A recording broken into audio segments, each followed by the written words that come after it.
Hello everyone, welcome to कलयुग पाठशाला। तो आज मैं आपके लिए लेकर आई हूँ प्रीवियस ईयर क्वेश्चन की एक और वीडियो। जैसा कि आप सभी जानते हैं कि हमारी ये सीरीज़ चले यूथ कंपटीशन से। आई होप आपको ये सीरीज़ अच्छी लग रही होगी। तो चलिए स्टार्ट करते हैं। इससे पहले अगर आप चैनल पर नए हैं तो वीडियो को लाइक और चैनल को सब्सक्राइब कर दें। चलिए स्टार्ट करते हैं फर्स्ट क्वेश्चन। तो हमारा आज का फर्स्ट क्वेश्चन है कि कबीर और रैदास को किसने चित्रित किया था। तो आपको बताना है कि कबीर का और रैदास का किसने चित्रण किया था। उस्ताद फ़कीरुल्लाह खान ने, निहाल चंद्र ने, मंसूर ने या फिर विचित्र ने। तो हमारा राइट आंसर हो जाएगा उस्ताद फ़कीरुल्लाह खान ने। इन्होंने ही कबीर और रैदास को चित्रित किया था। अगर हम बात करें इनकी तो ये क्या है, ये एक शाहजहाँ कालीन ये चित्र है, यानी जो कबीर और रैदास जो चित्र है वह किस काल का है, तो ये शाहजहाँ कालीन चित्र है। अगर हम इसकी बात करें तो ये जो चित्र बनाया गया है ये टेम्परा विधि में बनाया गया है। किस में बनाया गया है, तो इस चित्र का निर्माण किया गया है टेम्परा विधि में। ठीक है, आपको याद रखना है ये किसमें, टेम्परा विधि में इसका निर्माण किया गया है, टेम्परा विधि में।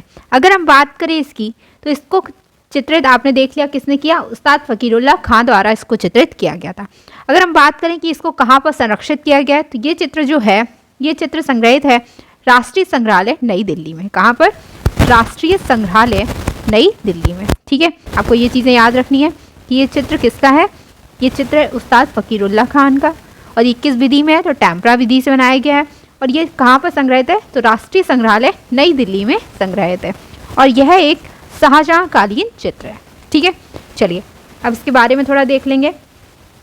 तो शाहजहाँ कालीन चित्र कबीर एवं रैदास, ठीक है, ये किस विधि में बना है, टेम्परा विधि में बना हुआ है। और किसने बनाया, उस्ताद फ़कीरुल्लाह खान द्वारा इसको चित्रित किया गया है। तो आपको यहाँ पर याद रखना है कि कबीर एवं रैदास चित्र है किसका, तो उस्ताद फ़कीरुल्लाह खान का। ठीक है, और ये टेम्परा विधि में बनाया गया है। यह एक शाहजहाँ कालीन चित्र है। ठीक है, और ये कहाँ पर संग्रहित है, तो ये चीज़ आपको याद रखनी है, ये राष्ट्रीय संग्रहालय नई दिल्ली में संग्रहित है। ठीक है, चलिए नेक्स्ट पॉइंट है कि शाहजहाँ कालीन चित्र जो 1640 से 50 के मध्य बनाया गया के बीच टेम्परा विधि में चित्रित दारा सिकोह की बारात के चित्रकार कौन है, हाजी मदनी है, जो राष्ट्रीय संग्रहालय नई दिल्ली में सुरक्षित है। तो अगर हम बात करें ये भी मोस्ट इंपॉर्टेंट चित्र है जो कबीर और रैदास का चित्र है, ये शाहजहाँ कालीन चित्र है। और अगर हम बात करें इसकी यानी दारा सिकोह की बारात का जो चित्र है ये भी एक शाहजहाँ कालीन चित्र है और ये भी मोस्ट इंपॉर्टेंट चित्र है, तो आपको ये याद रखने हैं। अब हम बात कर लेते हैं इस चित्र की। तो अगर हम इस चित्र की बात करें तो ये चित्र बनाया गया है 1640 से 1650 के मध्य। ठीक है, कौन सा चित्र है, दारा सिकोह की बारात, मोस्ट इंपॉर्टेंट चित्र है दारा सिकोह की बारात। और इसको बनाया गया है किस विधि से, टेम्परा विधि से बनाया गया है। ठीक है, किससे, टेम्परा विधि से इसको भी बनाया गया है। और इसके जो चित्रकार हैं वो कौन है, हाजी मदनी है। ठीक है, इसके चित्रकार कौन है, हाजी मदनी है। और ये चित्र कहाँ पर संग्रहित है, तो ये चित्र संग्रहित है राष्ट्रीय संग्रहालय नई दिल्ली में। कहाँ पर, राष्ट्रीय संग्रहालय नई दिल्ली में सुरक्षित है। ठीक है, तो आपको ये चित्र याद रखना है। नेक्स्ट चित्र है शाहजहाँ कालीन चित्र है एक और, कौन सा, कंधार का घेरा, जो शाहजहाँनामा में चित्रित किया गया है। ठीक है, तो अब यहाँ पर अगर हम बात करें तो आपको ये भी याद रखना है ये चित्र कौन सा है, कंधार का घेरा। और ये किस काल का है, तो ये शाहजहाँ कालीन चित्र है। और ये किस में चित्रित है, तो ये चीज़ आपको याद रखनी है, ये जो कंधार का घेरा चित्र है ये चित्र है चित्रित किस में किया गया है, शाहजहाँनामा में। ठीक है, चलिए नेक्स्ट देखेंगे। और अगर पॉइंट की बात करें तो नेक्स्ट जो है चित्र वो कौन सा है, युवा शाहजहाँ का चित्र। और इसके जो चित्रकार हैं वो कौन है, अबुल हसन है। ठीक है, तो ये चित्र भी आपको याद रखना है कि युवा शाहजहाँ को किसने चित्रित किया था, इसको चित्रित किया था अबुल हसन ने। ठीक है, नेक्स्ट है शाहजहाँ की चित्रशाला के जो विशिष्ट हिंदू चित्रकार थे वो कौन था, होनहार था। ठीक है, तो शाहजहाँ की जो चित्रशाला थी इसके अगर सबसे विशिष्ट हिंदू चित्रकार की बात करें तो वो कौन था, होनहार था। ठीक है, शाहजहाँ काल के अगर प्रसिद्ध चित्रकारों की बात करी जाए तो यहाँ से क्वेश्चन पूछा जाता है कि शाहजहाँ काल के अगर चित्रकारों को पूछा जाए तो आपको याद रखना है कौन कौन से थे, मनोहर, नादिर, विचित्र, गोवर्धन और बालचंद। तो आपको ये चित्रकारों के नाम याद रखने हैं। आपसे पूछ लिया जाता है कि जहांगीर कालीन चित्रकार बताएं, आपको ऑप्शंस दे रखे होंगे। तो उसी तरह से यहाँ पर अगर हम बात करें शाहजहाँ काल के प्रसिद्ध चित्रकारों की तो उसमें आते हैं मनोहर, नादिर, विचित्र, गोवर्धन और बालचंद। तो आपको ये याद रखने हैं। चलिए नेक्स्ट क्वेश्चन देखेंगे। किस मुगल शहंशाह के काल या समय अवधि में मुगल लघु चित्र शैली थी जो छिन्न भिन्न हो गई। तो आपको बताना है ऐसे मुगल शहंशाह के बारे में जिनके समय में जो मुगल लघु चित्र शैली है वो कैसी हो गई थी, छिन्न भिन्न हो गई थी।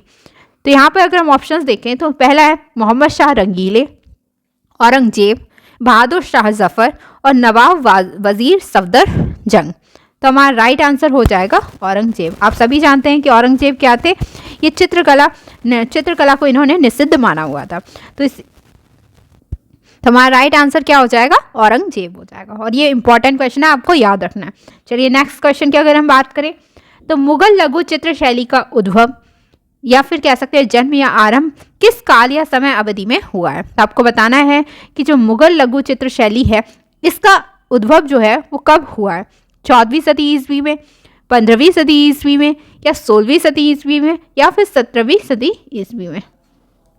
तो हमारा राइट आंसर हो जाएगा, अगर हम बात करें तो राइट आंसर हो जाएगा 16वीं सदी ईस्वी में। तो ये जो टाइम है ये 1556 ईस्वी के लगभग यहाँ पर क्या होता है, तो यहाँ पर इनका जो समय माना जाता है यानी मुगल लघु चित्र शैली का जो उद्भव का समय है वह 16वीं सदी ईस्वी माना जाता है और 1556 के लगभग माना जाता है। ठीक है, कब माना जाता है, 1556 के लगभग माना जाता है। तो हमारी कौन सी 16वीं सदी ईस्वी की बात हो रही है यहाँ पर। अगर हम बात करें ये समय था किसका, तो ये समय था अकबर कालीन, ये समय माना जाता है। यानी 1556 में क्या होता है, अकबर राजगद्दी पर बैठते हैं और तब से मुगल लघु चित्र शैली का उद्भव माना जाता है।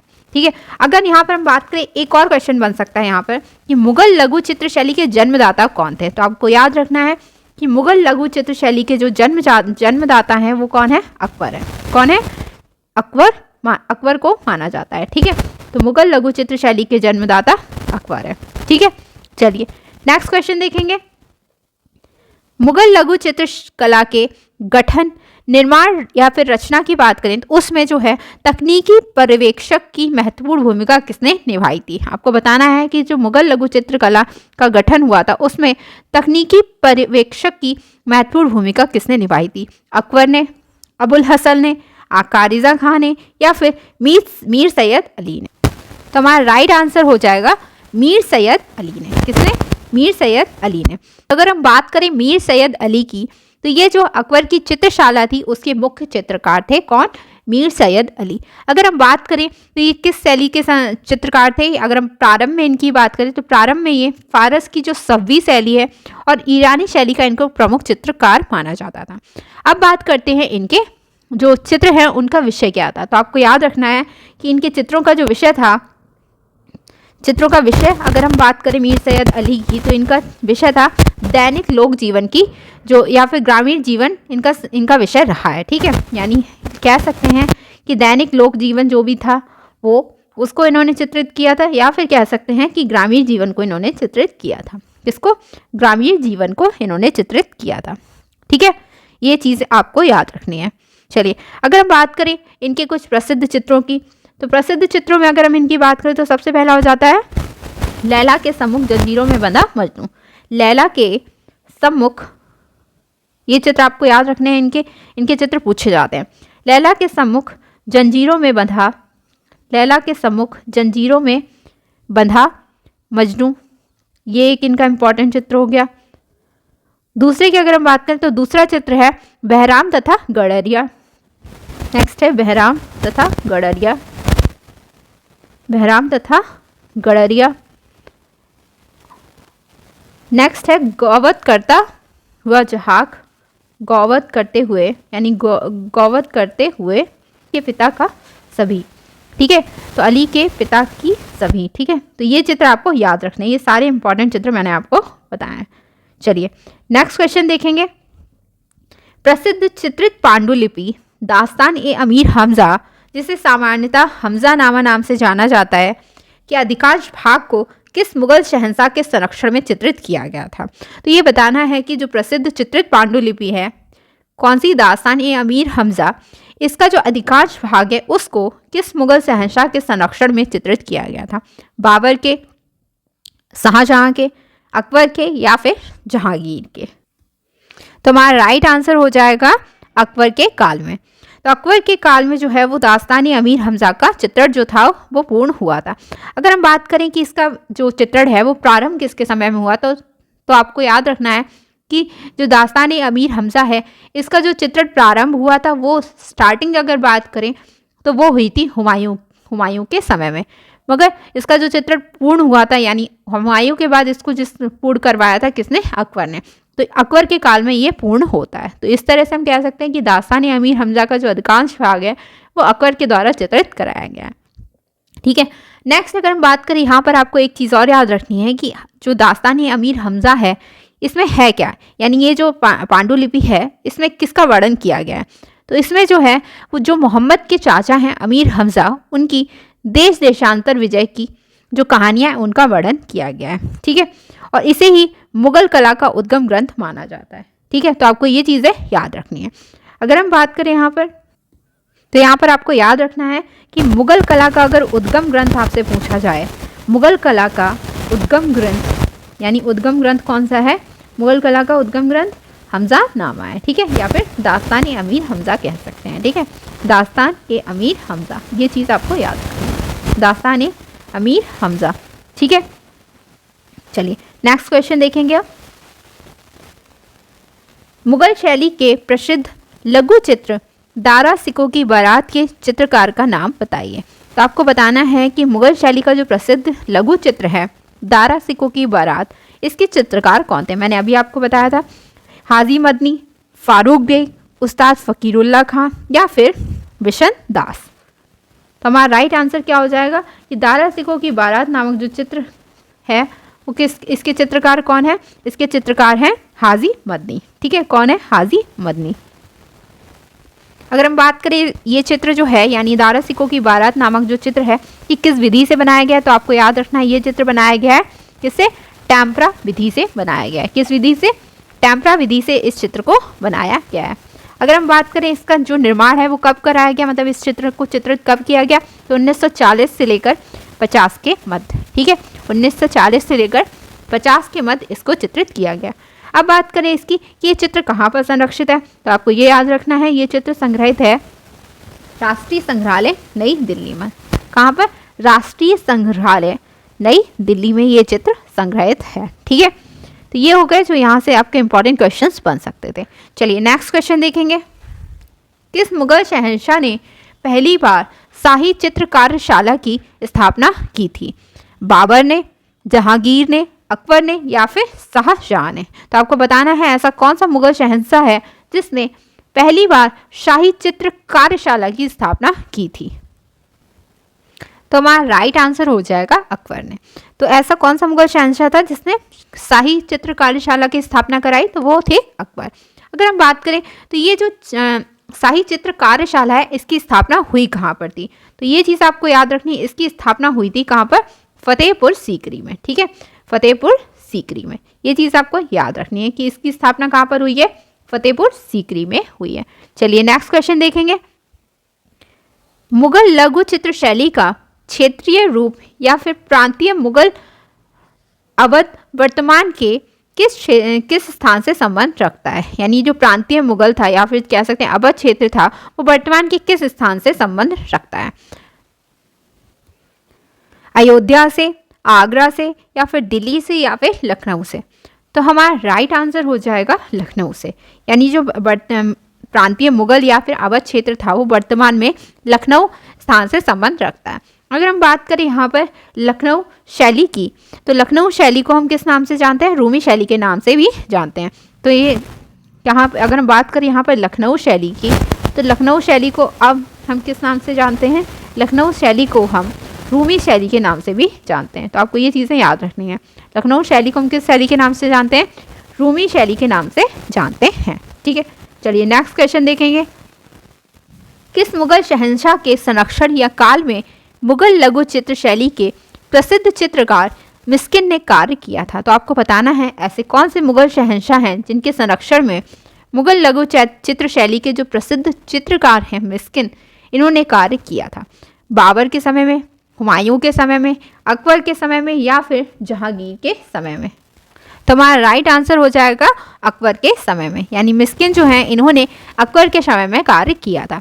और ये जो थे ये पक्षी चित्रकार थे। ठीक है, तो आपको याद रखना है ये कैसे चित्रकार थे, यानी जो ये मिस्किन थे ये क्या थे, एक पक्षी चित्रकार थे। ठीक है, कैसे चित्रकार थे? पक्षी चित्रकार थे, यानी ये अकबर के समय के पक्षी चित्रकार थे। ये पक्षी बनाने में निपुण माने जाते थे। ठीक है, तो पक्षी चित्रकार थे।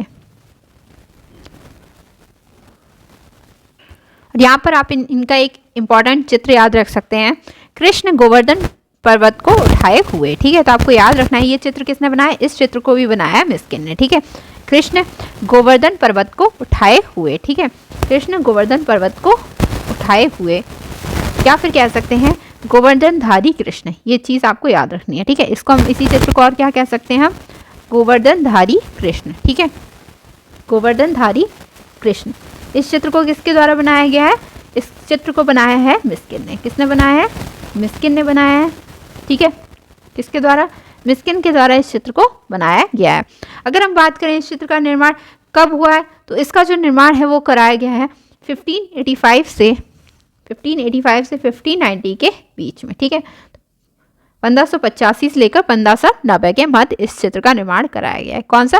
कृष्ण गोवर्धन पर्वत को उठाए हुए, और ये मिस्किन का मोस्ट इंपॉर्टेंट चित्र माना जाता है। ठीक है, चलिए नेक्स्ट देखेंगे। मुगल लघु चित्र शैली के प्रसिद्ध उस्ताद मंसूर मुगल बादशाह के शासनकाल से संबंध रखता है। आपको बताना है कि उस्ताद जो मंसूर हैं वो किस मुगल बादशाह के शासनकाल से संबंध रखते हैं? बाबर के, जहांगीर के, अकबर के, या फिर शाहजहां के? तो हमारा राइट आंसर क्या हो जाएगा? जहांगीर के समय से, यानी जो मुगल बादशाह जहांगीर हैं उनसे संबंध रखते हैं उस्ताद मंसूर। ठीक है, चलिए नेक्स्ट क्वेश्चन देखेंगे। प्रसिद्ध कुतुब मीनार कहाँ स्थित है? आपको बताना है जो कुतुब मीनार है वो कहाँ पर स्थित है? आगरा में, औरंगाबाद में, अहमदाबाद में, या फिर? तो आप सभी जानते हैं कि कुतुब मीनार कहाँ पर स्थित है? दिल्ली में स्थित है। चलिए नेक्स्ट क्वेश्चन देखेंगे कि मुगलिया उस्ताद मीर सैयद अली या फिर तबरेज़ कहा जाता था इन्हें, एक के फारसी उस्ताद का नाम आपको बताना है। ठीक है, कि मीर सैयद अली के जो फारसी उस्ताद हैं उनका क्या नाम था? ख्वाजा अब्दुल समद सिराज, फारूक बेग, मोहम्मद हुसैन, या फिर बिहज़ाद? तो हमारा राइट आंसर हो जाएगा बिहज़ाद, यानी जो मुगलिया मीर सैयद अली के जो फारसी उस्ताद थे वो कौन थे? बिहज़ाद थे। नेक्स्ट क्वेश्चन देखेंगे। किस प्रसिद्ध मुगल सम्राट ने भारतीय कहानियों पर काम शुरू किया था? आपको बताना है ऐसा कौन सा मुगल सम्राट है जिसने भारतीय कहानियों पर काम शुरू किया था? बाबर ने, शाहजहां ने, जहांगीर ने, या फिर अकबर? तो हमारा राइट आंसर हो जाएगा अकबर ने, यानी अकबर एक ऐसे मुगल सम्राट थे जिन्होंने भारतीय कहानियों पर काम किया था। चलिए नेक्स्ट क्वेश्चन देखेंगे। कृष्ण लिफ्टिंग माउंट गोवर्धन किसके द्वारा चित्रित किया गया है? मीर सैयद अली के द्वारा, मिस्की के द्वारा, कमल, या फिर नुरुद्दीन के द्वारा? तो हमारा राइट आंसर हो जाएगा किसके द्वारा इस चित्र को चित्रित किया गया है? मिस्किन के द्वारा। मैंने अभी आपको बताया था कि कृष्ण लिफ्टिंग माउंट गोवर्धन, अगर इसको हम बात करें तो ये वही चित्र है जिसके बारे में मैंने अभी आपको बताया था, कृष्ण गोवर्धन पर्वत को उठाए हुए या फिर गोवर्धनधारी कृष्ण। ठीक है, तो ये चीज़ आपको याद रखनी है, गोवर्धनधारी कृष्ण। ठीक है, गोवर्धनधारी कृष्ण। और इस चित्र को चित्रित किसने किया था? मिस्किन के द्वारा इस चित्र को चित्रित किया गया था। और कब किया गया था? तो इसको चित्रित किया गया था 1585 से 90 के मध्य। और इसकी अगर हम बात करें तो ये अकबर जो मिस्किन है ये अकबर के दरबार के निपुण पक्षी चित्रकार माने जाते हैं। ठीक है, चलिए नेक्स्ट क्वेश्चन देखेंगे। चौगान प्लेयर पेंटिंग किससे संबंधित है? आपको बताना है कि जो चौगान प्लेयर पेंटिंग है वह किससे संबंधित है? दारा जोधपुर से, नुरुद्दीन बीकानेर से, सहीवुद्दीन मेवाड़ से, या फिर निहाल चंद किशनगढ़ से? तो चौगान प्लेयर जो पेंटिंग है वो संबंधित है दारा जोधपुर से। ठीक है, चलिए नेक्स्ट क्वेश्चन देखेंगे। मुगल स्कूल का फारसी चित्रकार कौन था? फजल, मीर सैयद अली, या फिर मुशफिक, या फिर कमल? तो अभी मैंने आपको बताया था, तो मुगल स्कूल का फारसी चित्रकार कौन है? मीर सैयद अली। ठीक है, मीर सैयद अली को माना जाता है। चलिए नेक्स्ट क्वेश्चन देखेंगे। किस सम्राट ने दराबनामा को चालू किया था या फिर दाराबनामा को चालू किया था? आपको बताना है। बाबर ने, शाहजहां ने, या फिर हुमायूं ने? तो हमारा राइट आंसर हो जाएगा अकबर ने।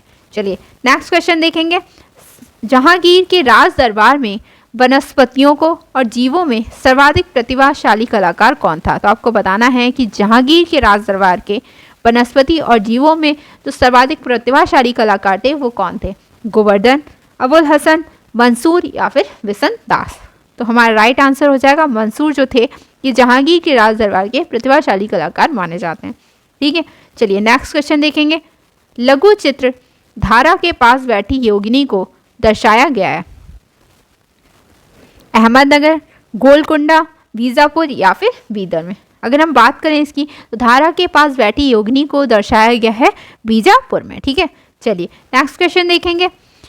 ताजमहल का निर्माण कहाँ हुआ था? आपको बताना है कि जो ताजमहल है उसका निर्माण कहाँ पर हुआ था? आगरा में, अमृतसर में, दिल्ली में या फिर बिहार में। तो आप सभी जानते हैं कि ताजमहल का जो निर्माण है वो कहाँ पर?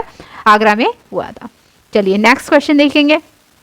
कौन सा दक्षिण या फिर डेक्कन शैली है अपने नृत्य दृश्यों के लिए प्रसिद्ध है? आपको बताना है ऐसी कौन सी दक्षिण शैली है जो अपने नृत्य दृश्यों के लिए प्रसिद्ध है?